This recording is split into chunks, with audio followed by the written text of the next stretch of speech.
தமிழக மக்கள் அனைவருக்கும் இனிய காலை வணக்கம். அக்டோபர் 21 செவ்வாய்க்கிழமை சரியாக காலை 8:30 மணிக்கு இந்த வானிலை அறிக்கையானது பதிவு செய்யப்படுகிறது. அதிகாரப்பூர்வ அறிக்கைக்கு இந்திய வானிலை அறிக்கையை பார்க்கும். இது உங்கள் ஏஜிஎஸ் வெதர் அப்டேட் சேனல். தமிழகம் மற்றும் புதுவையில் நாம் எதிர்பார்க்கப்பட்டது போலவே மழை பொழிவின் பரவலான பகுதிகளில், அதாவது 20ஆம் தேதிக்கு தீபாவளிக்கு அன்று நள்ளிரவு முதல் கனமழையாக பரவலான மாவட்டங்களில் பொழிய தொடங்கும் என எதிர்பார்க்கப்பட்டது. இதன் அடிப்படையில் நேற்றைக்கு இலங்கைக்கு கிழக்கு புறமாக நீடிக்கக்கூடிய இந்த தீவிர காற்று சுழற்சியானது தாழ்வு பகுதியாக வலுப்பெற்று வரக்கூடிய நிலையில் அது வலுப்பெற்று இருக்கிறதுன்னு சொல்லலாம்.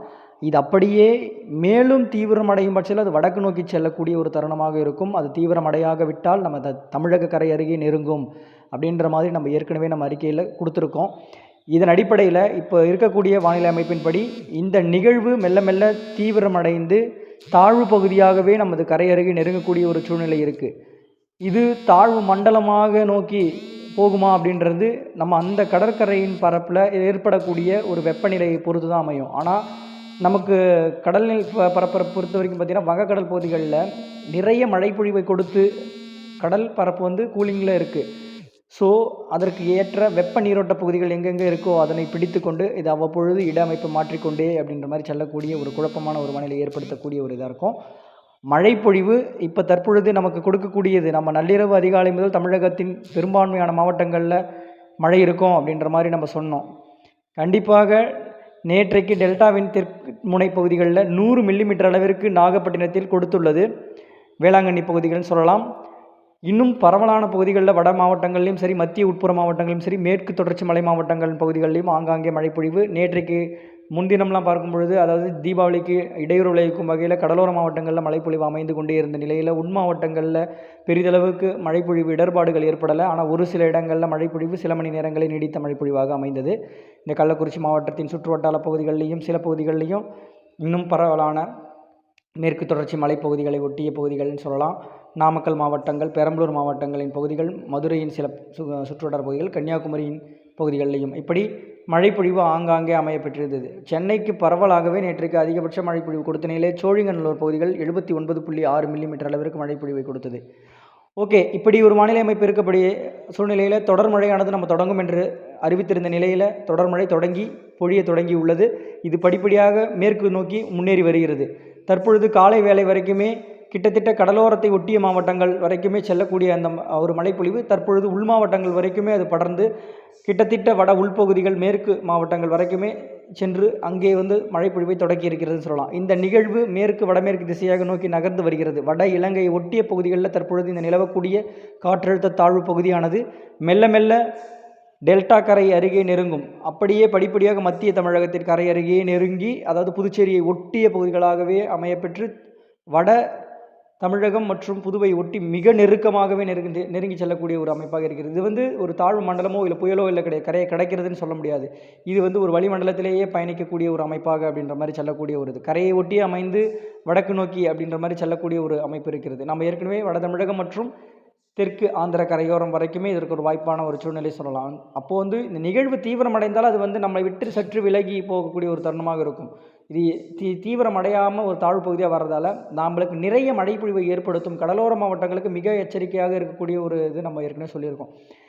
கண்டிப்பாக தாழ்வு மண்டலமாக இருந்துச்சுன்னா இன்னும் கூடுதல் பரப்பில் ஒரு மழைப்பொழிவை ஏற்படுத்தக்கூடிய ஒரு இதுவாக இருந்திருக்கும். இப்போ தாழ்வு பகுதியாக வர்றதால சற்று பரவலாகவே ஆங்காங்கே மிதமான மழைப்பொழிவு, மேகம் சற்று படர்ந்து அடர்ந்த ஒரு பரப்பாக குறுகிய இடத்துல அப்படின்ற மாதிரி டென்சிட்டியாக இருக்காத ஒரு இதாக இல்லாமல் ஒரு படர்ந்து காணப்படும்.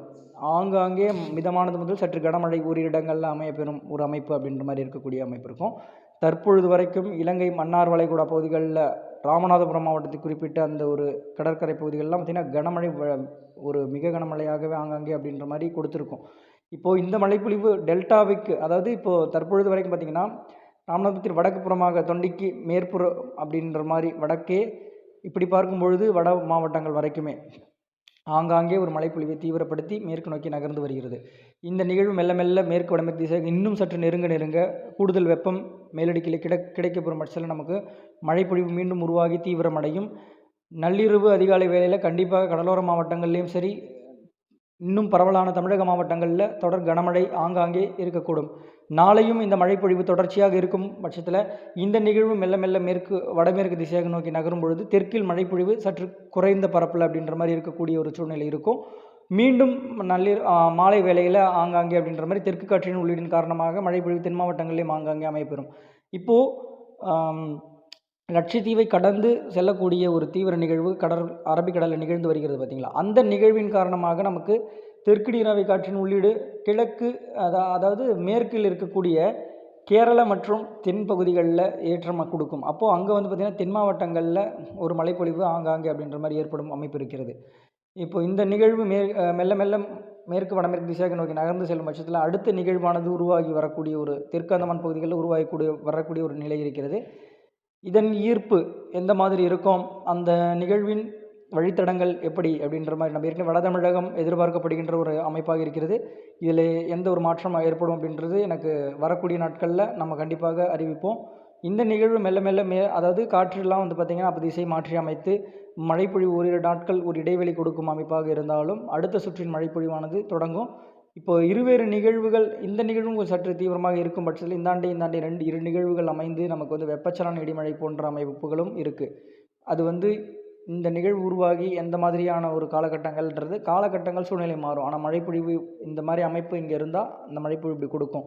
ஸோ நம்ம அன்றன்றைக்கு வானிலை அறிக்கையில் நம்ம என்ன கொடுக்குறோம், அடுத்த நாட்கள் எப்படி இருக்கும், அடுத்து கொடுக்கக்கூடிய ஒரு அக்யூரஸியாக ஒரு 3 நாட்களுக்கு அப்படின்றது நமக்கு எந்த ஒரு மாற்றமும் இன்றி இருக்கும். ஒரு 10-15 நாட்களுக்கு கொடுக்கக்கூடிய ஒரு வானிலை அமைப்பு அப்படின்றது வானிலையில் எந்தெந்த மாற்றங்கள் ஏற்படும் போது நமக்கு அதில் ஒரு சிறு சிறு மாற்றங்கள் இருந்தாலும் அது அவ்வப்பொழுது ஒரு சின்ன மாற்றமும் நமக்கு வந்து பெரிய ஒரு தாக்கத்தை ஏற்படுத்த சொல்லலாம்.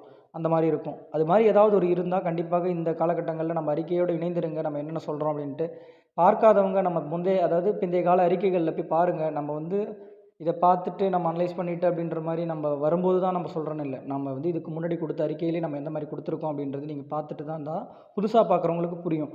ஸோ ஓகே, வானிலையில் ஏதாவது ஒரு சிறு மாற்றங்கள் இருந்தாலும் அறிவிக்கின்றேன். இன்றைக்கும் தமிழகம் மற்றும் புதுவையில் பரவலான மாவட்டங்களில் தொடர் கனமழை ஆங்காங்கே பதிவாகக்கூடிய ஒரு நிலை இருக்கும். இந்த தாழ்வு பகுதி மெல்ல மெல்ல கரை நெருங்கி வரக்கூடிய ஒரு சூழ்நிலையால் அடுத்த 48 மணி நேரத்திற்கு தமிழகத்தின் பெரும்பான்மையான இடங்கள்லையும் அடுத்தடுத்து வர மணி நேரங்களில் வட மாவட்டங்களில் கூடுதல் பரப்பில் கனமழை பொழிவு வாய்ப்பு இருக்கிறது. வானிலையில் ஏதாவது ஒரு சிறு மாற்றங்கள் இருந்தாலும் உடனுக்குடன் அறிவிக்கின்றேன். வானிலையோடு இணைந்திருங்கள். நன்றி, வணக்கம்.